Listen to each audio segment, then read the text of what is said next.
नमस्कार, welcome to nursing smart. Nursing smart की नोटसेट 2021 के लिए यूट्यूब सीरीज़ में आपका स्वागत है। चलिए शुरू करते हैं हम आज के अपने सबसे पहले question. The state of balance of bodies internal environment is called. देखिए यहाँ पर एक टर्म आया है बॉडी का इंटरनल एनवायरनमेंट। बॉडी का इंटरनल एनवायरनमेंट हम किसको बोलते हैं? बॉडी का इंटरनल एनवायरनमेंट हम बोलते हैं इंटरस्टिशियल फ्लूइड को। अब आपको ये जान लेना ज़रूरी है इंटरस्टिशियल फ्लूइड एक्चुअल में क्या होता है। ये हमारी बॉडी जो है सेल्स से बनी हुई है, ये सेल्स हैं, इनके बीच में जो स्पेस है this space is called as interstitial space, और इस स्पेस में जो फ्लूइड है वही इंटरस्टिशियल फ्लूइड है। अब क्वेश्चन आपको क्या बोल रहा है कि स्टेट ऑफ बैलेंस, इस इंटरस्टिशियल फ्लूइड के बैलेंस की स्टेट को क्या बोलते हैं? इस इंटरस्टिशियल फ्लूइड के बैलेंस की स्टेट को हम होम्योस्टेसिस बोलते हैं। होम्योस्टेसिस का मतलब this is the state of balance. दो तीन चीजें आप पढ़ना, this is the state of balance, this is the state of constituency, यानी ये इंटरस्टिशियल फ्लूइड का कांस्टेंट स्टेट में होना, बैलेंस की स्टेट में होना ही क्या है? होम्योस्टेसिस है। आप ऑप्शंस देख रहे हैं तो यहाँ पर ऑप्शंस में एक टर्म और लिखा हुआ है यहाँ पर हीमोस्टेसिस, जो कि होम्योस्टेसिस से मिलता जुलता वर्ड है, टर्म है। हीमोस्टेसिस का मतलब क्या है? देखो दो वर्ड से टर्म से मिलकर बना हुआ है।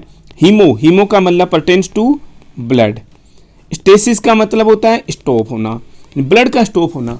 ब्लड का स्टॉप होना का मतलब क्या होता है? ब्लीडिंग का स्टॉप होना, यानी हीमोस्टेसिस बोलते हैं ब्लीडिंग को स्टॉप होने को। जबकि state of balance of bodies internal environment किसे बोल रहे हैं यहाँ पर? होम्योस्टेसिस को। ठीक है, मूव टू नेक्स्ट क्वेश्चन।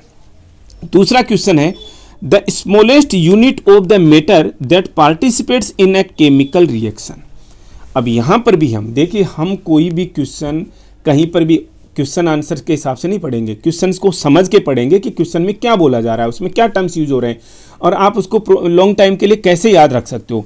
यहाँ पर एक टर्म यूज हुआ मैटर। मैटर ये दो लोगों के बीच के झगड़े वाला शब्द नहीं है, ये कोई इश्यू नहीं है, ये टर्म लिया गया है केमिस्ट्री से। आपको पता है हम साइंस पढ़ रहे हैं तो ये केमिस्ट्री का टर्म है। केमिस्ट्री में मैटर किसको बोलते हैं?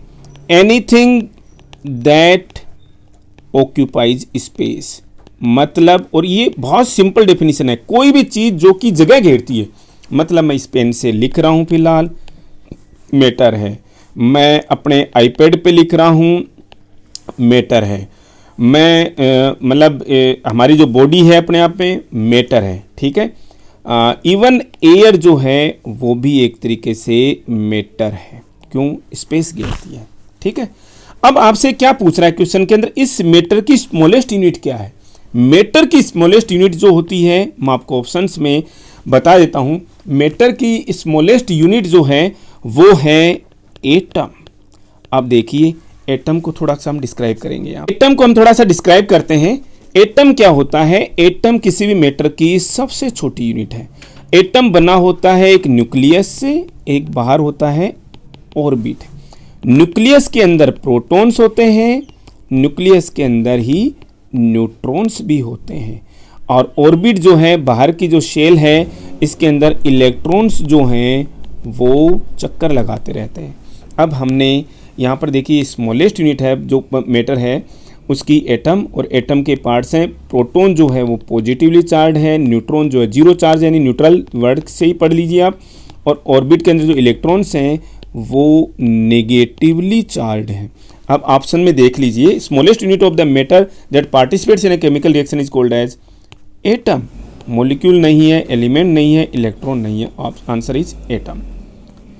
Next question is pH is a measure of concentration in a fluid. देखिए पीएच को हम नॉर्मली क्या क्या बोल देते हैं actually? This is the power of hydrogen ions. ठीक है ना, power of hydrogen ions, potential of hydrogen ions, potential of hydrogen ions. ठीक है, तो ये पावर ऑफ हाइड्रोजन आयंस है, तो इसकी डेफिनेशन ही यही है एक्चुअल में देखा जाए तो। This is the power of hydrogen ions. Hydroxide ions नहीं है, सोडियम क्लोराइड का तो मतलब ही नहीं बनता। तो pH is the measure of hydrogen ions in any solution. ठीक, next question is structural and functional unit of the body is, हमारी बॉडी की स्ट्रक्चरल और फंक्शनल यूनिट हम डेफिनेशन में पढ़ते हैं, the smallest structural and functional unit of the body is called as cell. हमने यहां पर बॉडी की सबसे छोटी यूनिट एटम को क्यों नहीं माना भाई? Atom is not a living thing, not living, ये नॉन लिविंग है भाई। सेल जो है एक तरीके से लिविंग थिंग है, इसलिए वो स्ट्रक्चरली और फंक्शनली बेसिक यूनिट है हमारी बॉडी की। तो ऑप्शन इज, ऑप्शन आंसर जो सेल है वही करेक्ट है। Group of the similar kind of the cells that function together to form a. अब आपको मैं थोड़ा सा यहाँ पर डिस्क्राइब करना चाहूँगा इस क्वेश्चन को। वो क्या कि देखिए हमने क्या पढ़ा, सबसे स्मॉलेस्ट यूनिट जो हमारी बॉडी की है वो कौन है? सेल्स है। अब same kind of the cells, same kind of the cells जो हैं वो साथ में मिलती हैं और बोलती हैं कि हम एक तरीके का फंक्शन जो परफॉर्म करेंगे और ग्रुप बना लेते हैं, और उस ग्रुप को हम क्या बोलेंगे? उस ग्रुप को बोलते हैं हम टिश्यू। ठीक है, टिश्यू के अंदर किस तरीके की सेल्स होती हैं? याद रखिएगा, same kind of the cells जो कि साथ में मिलकर फंक्शन करती हैं टिश्यू हैं। टिश्यू साथ में मिलकर के, कौन टिश्यू? टू और more different type of the tissues. अब दो या दो से ज़्यादा अलग अलग तरीके के टिश्यू जो हैं मिल करके ग्रुप बनाते हैं, और इससे हम बोलते हैं क्या भाई? ऑर्गन। और काफ़ी सारे ऑर्गन्स मिलकर के ऑर्गन सिस्टम बनाते हैं, और बॉडी के सारे सिस्टम्स मिलकर के एक ऑर्गेनिज्म या फिर बॉडी बना लेते हैं। ठीक है ना, ये बॉडी का स्ट्रक्चरल लेवल के हिसाब से बॉडी आपको समझ में आनी चाहिए कि सबसे smallest unit cells, same kind of cells मिलकर के सेल्स टिश्यू बनाती हैं, दो या दो से ज़्यादा तरीके के टिश्यू जो मिलकर के ऑर्गन बना लेते हैं, ऑर्गन्स मिलकर के सिस्टम्स मिलकर के ऑर्गेनिज्म या बॉडी बनाते हैं। तो यहाँ पर आप समझिएगा, group of the similar kind of the cells, similar kind of the cells का ग्रुप क्या है? टिश्यू है। Answer is C. Next question is a metabolic reaction that builds up complex molecules from the simpler ones. एक term use हुआ metabolic reaction. Metabolic reaction means metabolism. ये metabolism क्या होता है? देखिए, आपको नाम सुनने को हम डेली सुनते हैं, मेटाबॉलिज्म खराब हो रहा है, मेटाबॉलिज्म ठीक नहीं है, इसको ठीक करने की जरूरत है। डेली लाइफ में मीनिंग समझना जरूरी है, और बहुत सिंपल मीनिंग है इसका। मेटाबॉलिज्म क्या है? ये हमारी बॉडी के अंदर जितनी भी केमिकल रिएक्शंस चल रही हैं, यानी कि हमारी बॉडी के अंदर जितनी भी केमिकल रिएक्शन चल रही हैं उनका सेट है। यानी बॉडी के अंदर चल रही सारी की सारी केमिकल रिएक्शंस के सेट को हम क्या बोलते हैं? मेटाबॉलिज्म बोलते हैं। अब आप बोलोगे कि साहब एक ही तरीके की रिएक्शंस है क्या बॉडी के अंदर? नहीं, अभी भी हम इन केमिकल रिएक्शंस को दो तरीके से डिवाइड कर सकते हैं, बांट सकते हैं। एक तरीके की रिएक्शंस होती हैं क्या? एनाबॉलिज्म। और दूसरी की तरीके की रिएक्शंस होती हैं, उनको बोलते हैं हम केटाबॉलिज्म। एनाबॉलिज्म के नाम से तो हमें नहीं समझ में आ रहा, केटाबॉलिज्म समझ रहा है? केटा का मतलब होता है भी काटना, मतलब ये वो रिएक्शंस हैं जिसमें ब्रेक डाउन होता है। और ब्रेक डाउन हमेशा किसका होगा भाई? ब्रेक डाउन किया जा सकता है बिगर या फिर कॉम्प्लेक्स मॉलिक्यूल्स को ब्रेक डाउन करके हम क्या बनाएंगे? बड़ी चीज़ों को तोड़ेंगे तो क्या बनेगी भाई? सिंपल चीज़ें बनेंगी या स्मॉलर बनेंगी। ठीक है ना, तो ऐसी रिएक्शन जिसके अंदर बड़े मॉलिक्यूल्स को तोड़ करके छोटे मॉलिक्यूल्स बनाया जाता है, बनते हैं, वो केटाबॉलिज्म है। इसका मतलब अब समझ में आता है, एनाबॉलिज्म जो है इसकी एकदम से अपोजिट रिएक्शन है। अपोजिट रिएक्शन का मतलब जिन रिएक्शंस में सिंपल मॉलिक्यूल्स को एक साथ मिला करके बिगर मॉलिक्यूल्स बने, उससे हम एनाबॉलिज्म कहते हैं। दोनों एक दूसरे के अपोजिट रिएक्शंस हैं। देखिए समझिएगा, केटाबॉलिज्म में बिगर मॉलिक्यूल्स टूट करके सिंपल या स्मॉलर मॉलिक्यूल्स बनाते हैं, जबकि एनाबॉलिज्म में स्मॉलर मॉलिक्यूल्स जो हैं मिल करके बिगर मॉलिक्यूल्स बनाते हैं। क्वेश्चन पे आइए, a metabolic reaction that builds up complex molecules, यानी जिसमें कॉम्प्लेक्स मॉलिक्यूल्स बनते हैं सिंपल से, सिंपल मॉलिक्यूल्स जो हैं कॉम्प्लेक्स मॉलिक्यूल्स बनाते हैं, एनाबॉलिज्म कहते हैं। देखिएगा भाई, बार बार रिपीट कीजिएगा वीडियो को कि मैं क्या बता रहा हूं यहां पर आपको। Answer is anabolism. Next question is glycogenesis is. Glycogenesis क्या है भाई? ग्लाइकोजेनेसिस आपसे पूछा, ऑप्शन दे रखे हैं एनाबॉलिज्म, कैटाबॉलिज्म, क्रेब्स साइकिल और फॉस्फोरिलेशन। ग्लाइकोजेनेसिस को समझने की जरूरत है हमें थोड़ा सा। ग्लाइकोजेनेसिस होता क्या है, ठीक है ना। ग्लाइकोजेनेसिस में एक वर्ड आया ग्लाइकोजन। ग्लाइकोजन क्या होता है भाई, हमारी बॉडी के अंदर जो ग्लूकोज जिस फॉर्म में जाके इकट्ठा होता है वही ग्लाइकोजन है। तो ये ग्लूकोज क्या है, ग्लाइकोजन क्या है, ये सारे के सारे क्या हैं, अपने आप में शुगर्स हैं। क्वेश्चन से थोड़ा दूर लेकर के चल रहा हूँ। शुगर्स हमारी बॉडी के अंदर या नॉर्मली हम कितने पार्ट्स कितने तरीके से बांटते हैं। एक तरीके की शुगर्स होती हैं मोनोसेकेराइड्स, दूसरी होती हैं डाइसेकेराइड्स, तीसरे तरीके की होती हैं पॉलीसेकेराइड्स। ये सबसे सिंपल या फिर स्मॉलर मॉलिक्यूल्स वाली शुगर्स हैं। डाइसेकेराइड्स क्या हैं, 2 मॉलिक्यूल्स हैं। पॉलीसेकेराइड्स के अंदर 2 से ज़्यादा है, मोर देन 2 मॉलिक्यूल्स हैं किसके, सिंपल वाले। ग्लाइकोजन एक तरीके का पॉलीसेकेराइड है, याद रखना है, क्योंकि इसी फॉर्म में हमारा ग्लूकोज जो है हमारी बॉडी के अंदर इकट्ठा हो रहा है। अब आइए इस चीज़ पे, ग्लाइकोजन कैसे बनेगा जी।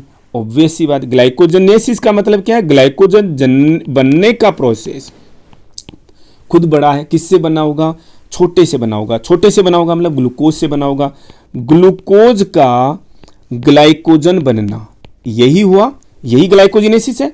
ग्लूकोज क्या है भाई, मोनोसेकेराइड है। ये क्या है, पॉलीसेकेराइड है। मोनोसेकेराइड्स क्या है, सिंपल मॉलिक्यूल्स हैं।